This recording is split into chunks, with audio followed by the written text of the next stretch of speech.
In 1380, a thunderbolt struck the imperial palace in Nanjing. Emperor Zhu Yuanzhang, the man who had risen from beggar to ruler of all China, momentarily halted his campaign of executions, not out of mercy, but fear. Fear that heaven itself might punish him for the rivers of blood he had already spilled.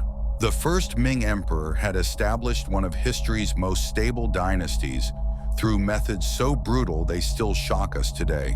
His favorite? Watching his enemies slowly boil to death in giant cauldrons as he dined nearby. Yet this same man who ordered thousands flayed alive also created agricultural reforms that saved millions from starvation. This wasn't just another cruel tyrant. This was a complex ruler whose traumatic past shaped an empire that would last nearly 3 centuries. The year is 1368. China lies devastated after a century of Mongol rule. Fields are barren, cities in ruins. The stench of death hangs in the air as plague and famine ravage what was once the world's most advanced civilization. At the center of this broken world stands Zhu Yuanzhang, a former beggar monk who has just accomplished the impossible, expelling the Mongol Yuan dynasty and claiming the dragon throne for himself. But the new emperor, Hongwu, faces enemies on all sides, rival warlords, corrupt officials, and the constant threat of Mongol return. "I grew up watching my family die of hunger," he reportedly told his ministers. "I will not let China suffer that fate again, even if I must kill 10,000 men to save 10 million. What follows is the story of how one man's determination to restore Chinese civilization led to some of history's most horrific punishments. By the end of his 30-year reign, the Ming dynasty would be secured in blood. Hundreds of thousands executed, many by methods designed to maximize both suffering and public spectacle. From monk to monarch. Before Zhu Yuanzhang became Emperor Hongwu, China had endured nearly a century of foreign rule under the Mongol Yuan dynasty. The once mighty Chinese civilization had been subjugated, its traditions suppressed, its people reduced to second-class citizens in their own land. The collapse of Mongol authority in the mid-14th century created a power vacuum filled by competing rebel groups. Like a game of deadly chess, various warlords maneuvered for position, each hoping to establish their own dynasty. Among them was Zhu Yuanzhang, a peasant who had lost his entire family to plague and famine before finding refuge in a Buddhist monastery. "When I was young," Zhu later wrote, "I saw officials grow fat while common people starved. I saw Mongols feast while Chinese died in ditches. These memories are carved into my bones." Unlike his rivals, Zhu understood that military victory alone wouldn't be enough. China needed more than a new emperor. It needed cultural restoration, administrative reform, and a return to Confucian values that had been neglected under Mongol rule. The brutality that would later define Hongwu's reign was born from the chaos of his early life. At age 16, the Yellow River flooded his family's home. Soon after, disease claimed his parents and brothers. Homeless and starving, young Zhu wandered as a beggar before finding shelter in a Buddhist monastery, which was later destroyed by Yuan troops. These formative experiences created a ruler with two contradictory impulses: a genuine desire to improve the lives of peasants and a paranoid ruthlessness toward anyone he perceived as threatening stability. By 1368, Zhu had defeated his main rival, Chen Yuliang, in the bloody Battle of Lake Poyang, conquered the Yuan capital of Dadu, modern Beijing, and proclaimed himself Emperor Hongwu, vastly martial, founding the Ming dynasty that would rule China for 276 years. But the new emperor carried psychological scars that would soon manifest in increasingly sadistic punishments. As his power grew, so did his suspicion of those around him. The military strategist Liu Ji, who who had guided Zhu to victory, found himself persecuted in his later years, dying in depression and anger despite his loyal service. The stage was set for a reign that would combine remarkable achievements with unspeakable cruelty. Rebuilding with one hand, destroying with the other.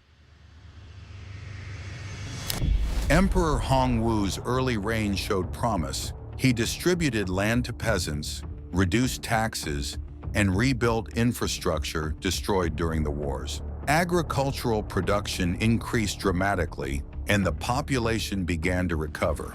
He established a new legal code and revived the Confucian examination system to staff his bureaucracy with educated scholars rather than military cronies. But beneath this veneer of enlightened rule, a darker pattern emerged.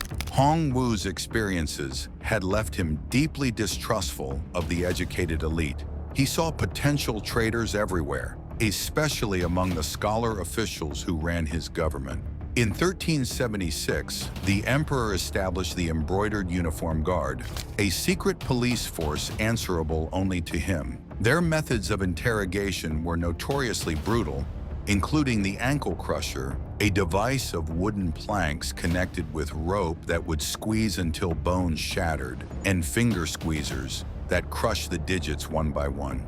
A witness described the screams from these interrogations as carrying across the city like the wails of ghosts. But these tortures were merely preludes to the public executions that would follow.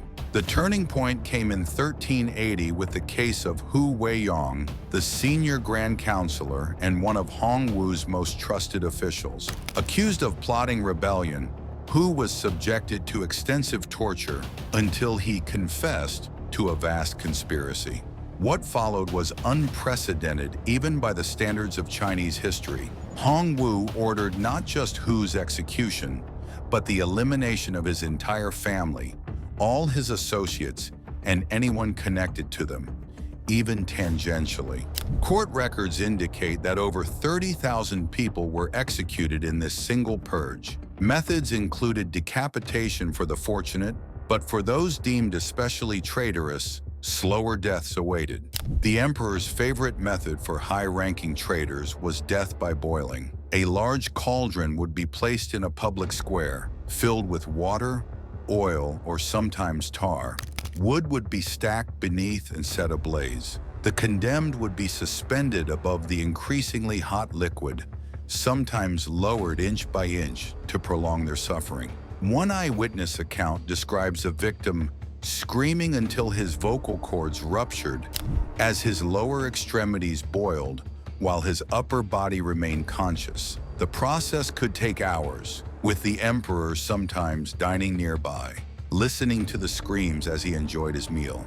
After Hu's execution, Hongwu abolished the position of Grand Counselor entirely, concentrating all power directly in his own hands, a structure that would define Chinese imperial governance for centuries to come. The Hu Weiyang case was just the beginning. In 1390, Hongwu published the Dynasties, a record of condemning evil, a casebook of crimes and punishments meant to educate the public. Far from deterring crime, however, the document reveals that even after years of brutal executions, people continued to violate the emperor's strict moral codes. The most infamous case came in 1393 with General Lan Yu, one of Hongwu's most successful military commanders. Despite his crucial role in securing the northern borders against Mongol threats, Lan was accused of plotting rebellion. Under torture, he confessed, leading to the execution of approximately 20,000 people associated with him. For Lan himself, Hongwu ordered a special punishment, the combing and washing torture. Court records describe how executioners would strip the victim naked, place them on an iron bed, pour boiling water over them, and then use an iron brush to scrape away their flesh, layer by layer. Few survived more than minutes of this treatment, though the process could theoretically continue until the victim was reduced to exposed bone. The emperor's paranoia extended even to his own household. When he died in 1398 at age 70, his physicians and concubines were put to death in his instructions, ensuring they would accompany him to the afterlife and could reveal no secrets. Cruelty that outlived a dynasty. The legacy of Emperor Hongwu presents a profound historical paradox. Under his rule, China recovered from a century of foreign domination. Agricultural production soared, infrastructure was rebuilt, and Chinese cultural traditions were revived. The Ming dynasty he established would rule for nearly 3 centuries, generally considered one of the most stable and prosperous periods in Chinese history.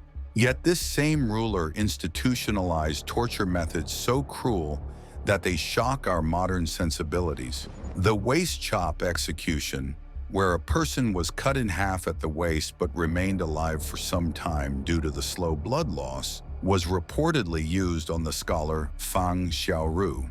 Historical accounts claim that after being cut in half, Fang still managed to write the character for usurp 12 times in his own blood before dying. The emperor's infamous skin-slicing punishment involved cutting along a victim's spine and slowly separating the skin from muscle while they remained conscious. Originally performed post-mortem, under Hongwu, it evolved into a form of live torture, with the skins later displayed outside judicial courts as warnings.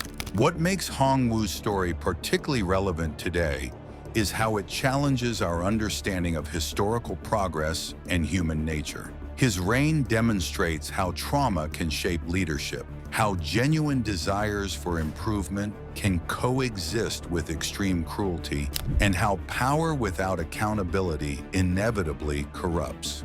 Modern psychological analysis might suggest that Hongwu suffered from paranoid personality disorder, exacerbated by the traumatic experiences of his youth.